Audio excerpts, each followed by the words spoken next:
Bonjour, bonsoir, bien-aimés frères et sœurs. Nous allons lire 1 Corinthiens chapitre 15, la résurrection, la résurrection de Jésus-Christ. 1 Corinthiens chapitre 15. Je lis pour la gloire de Dieu. Je vous rappelle, frères, l'évangile que je vous ai annoncé, que vous avez reçu, dans lequel vous demeurez ferme, et par lequel aussi vous êtes sauvés, si vous le retenez dans les termes où je vous l'ai annoncé. Autrement, vous auriez cru en vain. Je vous ai transmis avant tout ce que j'avais aussi reçu. Christ est mort pour nos péchés selon les Écritures. Il a été enseveli, il est ressuscité le troisième jour selon les Écritures. Et il a été vu par ses faces, puis par les 12.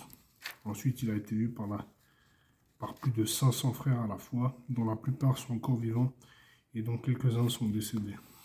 Ensuite, il a été vu par Jacques, puis par tous les apôtres. Après eux tous, il s'est fait voir à moi comme à l'avorton, car je suis, moi, le moindre des apôtres.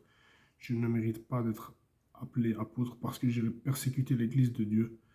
Par la grâce de Dieu, je suis ce que je suis, et sa grâce envers moi n'a pas été vaine. Loin de là, j'ai travaillé plus que tous, non pas moi toutefois, mais la grâce de Dieu qui est avec moi. Ainsi donc, que ce soit moi, que ce soit eux, voilà ce que nous prêchons, et c'est ce que vous avez cru. Verset 12. Or, si l'on prêche que Christ est ressuscité d'entre les morts, comment quelques-uns parmi vous disent-ils qu'il n'y a pas de résurrection des morts? S'il n'y a pas de résurrection des morts, Christ non plus n'est pas ressuscité. Et si Christ n'est pas ressuscité, alors notre prédication est vaine, et votre foi aussi est vaine.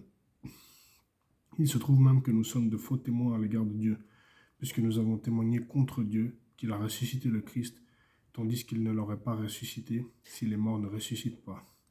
Car si les morts ne ressuscitent pas, Christ non plus n'est pas ressuscité. Et si Christ n'est pas ressuscité, votre foi est vaine. Vous êtes encore dans vos péchés. Et ceux qui sont morts en Christ sont perdus. Si c'est dans cette vie seulement que nous espérons en Christ, nous sommes les plus malheureux de tous les hommes. Jésus-Christ, prémisse de la résurrection. Verset 20. Mais maintenant, Christ est ressuscité d'entre les morts. Il est les prémices de ceux qui sont décédés. Car puisque la mort est venue par un homme, c'est aussi par un homme qu'est venue la résurrection des morts. Et comme tous morts meurent en Adam, de même aussi tous revivront en Christ. Mais chacun en son rang. Christ comme prémisse, puis ceux qui appartiennent au Christ lors de son avènement. Ensuite viendra la fin, quand il remettra le royaume à celui qui est Dieu et Père, après avoir aboli toute principauté, tout pouvoir et toute puissance. Car il faut qu'il règne jusqu'à ce qu'il ait mis tous ses ennemis sous ses pieds. Le dernier ennemi qui sera détruit, c'est la mort. Dieu en effet a tout mis sous ses pieds, mais lorsqu'il dit que tout lui a été soumis, il est évident que celui qui lui a soumis toute chose est excepté. Et lorsque toutes choses lui seront soumises, alors le Fils lui-même sera soumis à celui qui lui a soumis toutes choses, afin que Dieu soit tout en tous. Verset 29. Autrement, que feraient ceux qui se font baptiser pour les morts? Si les morts ne ressuscitent absolument pas, pourquoi se font-ils baptiser pour eux? Et nous, pourquoi sommes-nous à toute heure en péril?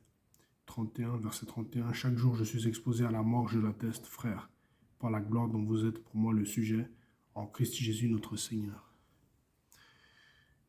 Si c'est dans les vues humaines que j'ai combattu contre les bêtes à Éphèse, quel avantage m'en revient-il si les morts ne ressuscitent pas? Mangeons et buvons, car demain nous mourrons. Verset 33. Ne vous y trompez pas, les mauvaises compagnies corrompent les bonnes mœurs. Ressaisissez-vous comme de justes et ne péchez pas, car quelques-uns n'ont pas la connaissance de Dieu, je le dis à votre honte. Le corps est ressuscité. Mais quelqu'un dira, comment les morts ressuscitent-ils et avec quel corps reviennent-ils? Insensé, ce que tu sèmes ne reprend pas vie s'il ne meurt. Et ce que tu sèmes, ce n'est pas le corps à venir, c'est un simple grain de blé, peut-être, ou de quelque autre semence. Puis Dieu lui donne un corps comme il le veut, et à chaque semence, il donne un corps qui lui est propre. Verset 39. Toute chair n'est pas la même chair, mais autre est celle des hommes, autre la chair des animaux, autre la chair des oiseaux, autre celle des poissons. Il y a aussi des corps célestes et des corps terrestres, mais autre est l'éclat des corps célestes, autre celui des corps terrestres. Autre est l'éclat du soleil, autre l'éclat de la lune, et autre l'éclat des étoiles. Même une étoile diffère en éclat d'une autre étoile. Verset 42. Ainsi en est-il de la résurrection des morts. Semé corruptible, on ressuscite incorruptible. Semé méprisable, on ressuscite glorieux. Semé plein de faiblesse, on ressuscite plein de force. Semé corps naturel, on ressuscite corps spirituel. S'il y a un corps naturel, il y a aussi un corps spirituel. Verset 45, c'est pourquoi il est écrit, le premier homme, Adam, devint un être vivant. Le dernier Adam est devenu un esprit vivifiant. Le spirituel n'est pas le premier. C'est ce qui est naturel. Ce qui est spirituel vient ensuite. Le premier homme tiré de la terre est terrestre. Le deuxième homme vient du ciel. Tel est le terrestre, tels sont aussi les terrestres. Et tel est le céleste, tels sont aussi les célestes. Et ce, même que nous avons porté l'image du terrestre, nous porterons aussi l'image du céleste. Transformation et victoire finale. Verset 50. Ce que je dis, frères, c'est que la chair et le sang ne peuvent hériter le royaume de Dieu, et que la corruption n'hérite pas l'incorruptibilité. Voici, je vous dis un mystère, nous ne mourrons pas tous, mais tous nous serons changés, en un instant, en un clin d'œil, à la dernière trompette. Car elle sonnera, et les morts ressusciteront incorruptibles, et nous serons changés. Il faut en effet que ce corps corruptible revête l'incorruptibilité, et que ce corps mortel revête l'immortalité. Verset 54. Lorsque ce corps corruptible aura revêtu l'incorruptibilité, et que ce corps mortel aura revêtu l'immortalité, alors s'accomplira la parole qui est écrite, la mort a été engloutie dans la victoire. Verset 55. Ô mort, où est ta victoire? Ô mort, où est ton aiguillon? L'aiguillon de la mort, c'est le péché, et la puissance du péché, c'est la loi. Mais grâce soit rendue à Dieu qui nous donne la victoire par notre Seigneur Jésus-Christ.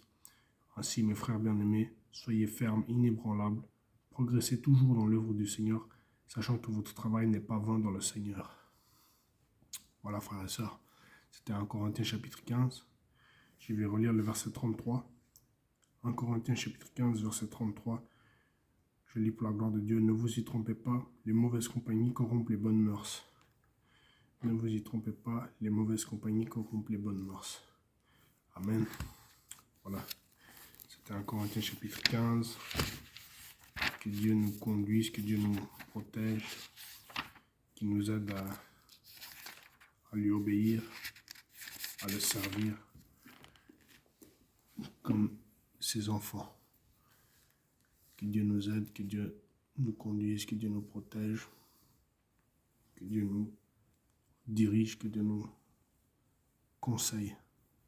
Au nom de Jésus-Christ, Amen. Ciao. Bonjour ou bonsoir.